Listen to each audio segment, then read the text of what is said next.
এবং প্রতি 3 মাস অন্তর অন্তর এই মিটিংগুলো বলে গেছেন যে এটা ইউএনডিপি এবং ইউরোপিয়ান ইউনিয়ন নথি ঠিকমতো রাখা হচ্ছে না বা নথিতে যথাযথ যে সমস্ত কাগজপত্র থাকার কথা সেগুলি রাখা হচ্ছে না, যেগুলিতে আমাদের গ্রাম আদালতে যারা সহায়তা এখন করছেন তারা গিয়েছে, সেই নথিগুলি মোটামুটি তৈরি হচ্ছে, কিন্তু আগের নথি বা রেজিস্টার সেইভাবে সংরক্ষণ হচ্ছে না।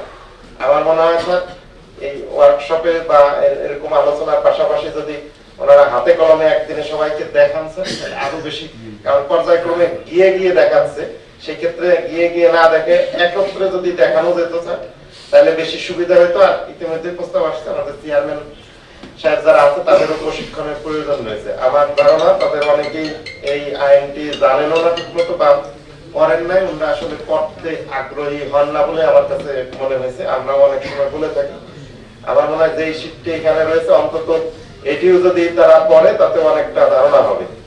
আর ওনারা যে সালিশ করেন সেই সালিশটি আইনত নিষিদ্ধ, সেটি স্যার আপনি বলেছেন, এটির আরো বেশি প্রচারণা আমাদের চালানো দরকার, যেটি সালিশ আসলে করার সুযোগ নেই। ওনারা সালিশের মাধ্যমেই সব নিষ্পত্তি করেন, কারণ এইখানে স্যার মাত্র দেখা যাচ্ছে আমাদের জেলায় 900-র মতো মামলা নিষ্পত্তি বা মামলার কথা, আসলে বাস্তবে সব ইউনিয়ন মিলে হয়তো এটি 3 গুণ হওয়ার কথা, প্রায় 3000-এর মতো হবে।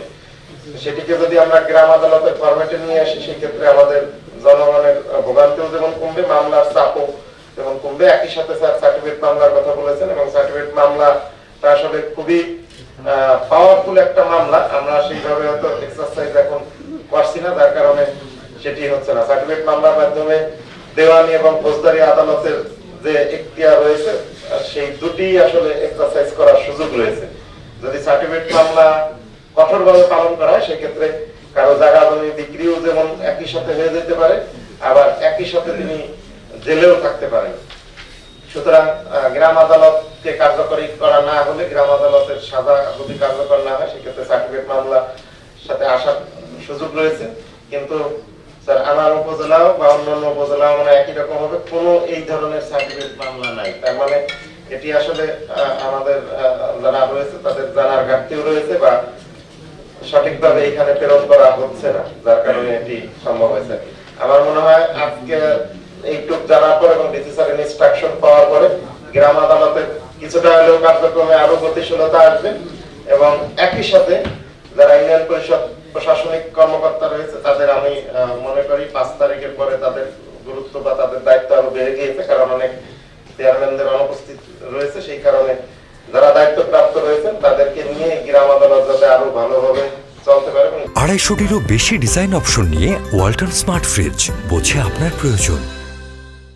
সেটাও আমরা সবসময় করে না, অনেক সময় প্রশাসনিক কর্মকর্তা থেকে আসার অনুরোধ করছে, ধরন তো সেখানে হিসাব পেশকারের ভূমিকা বেশ সহকারী দায়িত্বের মধ্যে আমরা যারা ভালো করেছে তাদেরকে আমরা পুরস্কৃত করেছি, আর যারা পিছিয়ে আছেন তারা আগ্রহী হবেন, উৎসাহ উদ্দীপনার মাধ্যমে কাজ শুরু করবেন যাতে আপনারাও পুরস্কার পেতে পারেন। এটি মানে চলমান প্রক্রিয়া, আমরা এই পুরস্কারের বিষয়টি কন্টিনিউ করব। একটা থিওরির কথা জানা আছে কিনা জানি না, ক্যারোট অ্যান্ড স্টিক থিওরি, শুনেছেন নাম? ক্যারোট অ্যান্ড স্টিক থিওরি হলো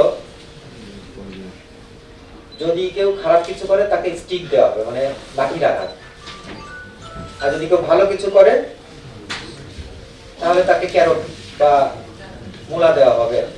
এতে মূলা ঝুলানো ওই বিষয়টা ওরকম না, মানে তাকে রিওয়ার্ড দেওয়া হবে, ঠিক আছে? এটাকে বলে ক্যারট অ্যান্ড স্টিক থিওরি। যে ভালো করবে তাকে রিওয়ার্ড দেওয়া হবে, যে খারাপ করবে তাকে পানিশমেন্ট দেওয়া হবে। তো আমরা যেহেতু সরকারি চাকরি করি, সরকারি চাকরির অর্থ হলো যে আপনাকে দায়িত্ববান হতে হবে, দায়িত্ব নিয়ে কাজ করতে হবে। তো সেই ক্ষেত্রে আমি যদি চিন্তা করি কোনো মতে মানে আসলাম গেলাম, অফিসে আসলাম গেলাম, মোটামুটি একটু রিল্যাক্টেড ভাব, সেইভাবে কাজ করা হবে না, একটু দায়িত্ব নিয়ে আন্তরিকতা নিয়ে কাজ করতে হবে। আর আমাদের জন্ম এবং মৃত্যু নিবন্ধনের পার্সেন্টেজও আমরা আগে থেকে ভালো করেছি, এটিকে আরো সিরিয়াসলি নিতে হবে, ঠিক আছে? এখন আপনাদের কাজ কিন্তু আগে থেকে অনেক কম আছে এখন, যেহেতু কি বলবো যে একটা চেঞ্জ এসছে, সেই জন্য মানুষ কিন্তু ইউনিয়ন পর্যায়ের জন্ম মৃত্যু নিবন্ধনের ক্ষেত্রে আগ্রহ কম দেখাচ্ছে, তাদের অধিক প্রয়োজন, তারা ছাড়া আসছে না ইত্যাদি ইত্যাদি। তো যাই হোক, আমাদের এই মুহূর্তে কার্যক্রম কিন্তু গতিশীলতা একটু কম আছে। তা আমি বলবো যে এই গতিশীলতা আরো বৃদ্ধি করতে হবে। ঠিক আছে, মানুষ আসলে যেন ফিরে না যায়, তাদেরকে টাইমলি সার্ভিস দিতে হবে। ঘুরানো যাবে না। আমি ঘুরানোতে বিশ্বাসী না। আমার কথা হলো যে যদি কেউ আসে, আমি তাকে সাহায্য করতে পারি বা তার কাজটি করে দিতে পারি, তাহলে বলে দিব যে হ্যাঁ হবে। আর যদি না পারি, তাহলে বলে দিব যে না, আপনার কাজটি হবে না। মিথ্যা আশ্বাস দিবেন, দয়া করে উনি বারবার আসবে, আপনি ঘোরাবেন, এটি করবেন, মানুষকে ঘোরাবেন। কারণ সে একবার আপনার ইউনিয়ন পরিষদে আসা মানে তার সময় এবং অর্থ দুইটি খরচ হচ্ছে। বারবার আসলে তার বারবার এই জিনিসটি খরচ হবে, মোটেই কাম্য নয়। ঠিক আছে, আপনাদের উদ্দেশ্যে এটি বলার হলো যে আমরা এই প্রশিক্ষণগুলি দেই, এটা শুধু শুধু এই রুমের মধ্যেই যেন সীমাবদ্ধ না থাকে। উনি যেটা বলেছেন যে আমাদের ট্রেনিং আমরা পাচ্ছি, ইত্যাদি ইত্যাদি, মানুষ সচেতন হচ্ছে না। সচেতন তো হবে। আপনি আপনার কি বলবো যে পারফরমেন্স যদি মানুষ খেয়াল করে দেখে, তাহলে আপনার পারফরমেন্সের উপরেই কিন্তু মানুষ আসতে পারে। আপনি একটা ভালো বিচার করে দিলেন, এটা কিন্তু ওই এলাকায় আলোচনা হবে যে হ্যাঁ, গ্রাম আদালত থেকে আমি কিন্তু এই ভালো বিচারটি পেয়েছি। আর সালিশ হলে হবে কি, সালিশে মানুষ সংক্ষুব্ধ হয়, ম্যাক্সিমাম ক্ষেত্রে ফোর্স করা হয়, তাই না? ম্যাক্সিমাম ক্ষেত্রে চাপিয়ে দেওয়া হয় সিদ্ধান্ত। গ্রাম আদালত কিন্তু সেটা করে না। গ্রাম আদালত হচ্ছে আইনের মধ্যে থেকে কাজ করে, এখানে চাপিয়ে দেওয়ার কোনো বিষয় নেই। সুতরাং এখানে সংক্ষুব্ধ হলেও সে পরে মেনে নেবে, যেটা তো আদালতের রায়। আর আমাদের সদরের ইউনো সাহেব বা আপনার যারা বলেছেন, ওনারা বলেছেন যে মৌখিক নোটিশ হবে, লিখিত নোটিশ হতে হবে। 250-টিরও বেশি ডিজাইন অপশন নিয়ে ওয়ালটন স্মার্ট ফ্রিজ, বোঝে আপনার প্রয়োজন।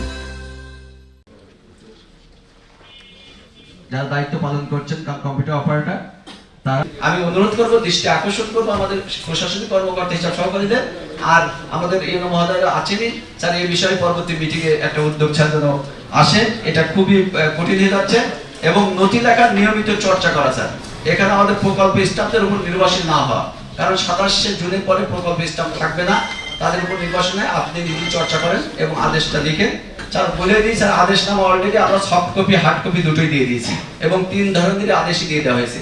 বিধি 31, প্রাক বিচার এবং শুনানি, 3 ধরনের মামলা নিষ্পত্তি হয় এখান থেকে। স্যার আমাদের 954টি মামলা স্যার নিষ্পত্তি হয়েছে, 1 থেকে 14 দিনের ভিতরে স্যার 80% মামলা নিষ্পত্তি হয়েছে, আর সর্বোচ্চ স্যার 34 দিনের ভিতরে মামলা নিষ্পত্তি হয়ে গেছে টোটাল মামলাটা।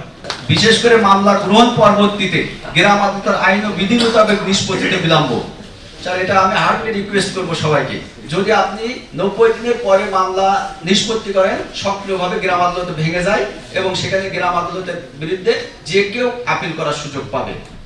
যেহেতু গভর্নমেন্ট এটাকে করছে যে গ্রাম আদালত একটা আইনি আদালত, এখানে এই আইনি আদালতের মাধ্যমে বিধি মোতাবেক মামলা নিষ্পত্তিতে আপনারা এই প্রয়োজনীয় উদ্যোগগুলো নেবেন। উপজেলাতে আইন শৃঙ্খলা মাসিক মিটিং, এই জায়গাগুলো যাতে করে আরো গ্রাম আদালতের কার্যক্রম এজেন্ডা হিসেবে আসে এবং সেখানেও গ্রাম আদালত সেবা সম্পর্কে আলোচনার সুযোগ পাই, সেটাও আমার এখানে সুপারিশ আছে। আমাদের যে মামলা আসলে কম হয়ে যাচ্ছে, নিষ্পত্তি কম, নিষ্পত্তিতে বিলম্ব, এই জন্য স্যার কোয়ার্টারলি একটা করে রিপোর্ট আছে। কোয়ার্টারলি আমাদের স্যার এই সংশ্লিষ্টদের একটা মিটিং আছে, কোয়ার্টারলি স্যার ডিসিএমসি মিটিং আছে উপজেলায় এবং জেলায়, 2 জায়গায় এই ধরনের কোয়ার্টারলি স্যার মিটিং আছে। সেই জায়গায় পর্যালোচনা করে পরবর্তী করণীয় উদ্যোগগুলো স্যার ওখানে ঠিক করা এবং সেই হিসেবে বাস্তবায়ন করার একটা। আমরা জানি যে এই সেবাটা যদি আমরা দিতে পারি, একটা হচ্ছে উচ্চ আদালতের মামলা জট কমবে এবং আপনার ইউনিয়নে অসহায় সুবিধা বঞ্চিত যে মানুষ আছে, পিছিয়ে পড়া, পিছিয়ে থাকা, পিছিয়ে রাখা জনগোষ্ঠীর জন্য যারা আমরা কাজ করতে চাচ্ছি, তাদেরকে সহজতর করা এবং যাতে ন্যায় বিচার পায়, সেই প্রবেশাধিকার বৃদ্ধির জন্য আমরা আমাদের যে নৈতিকতা আছে সেটা দিয়ে আমরা কাজ করব।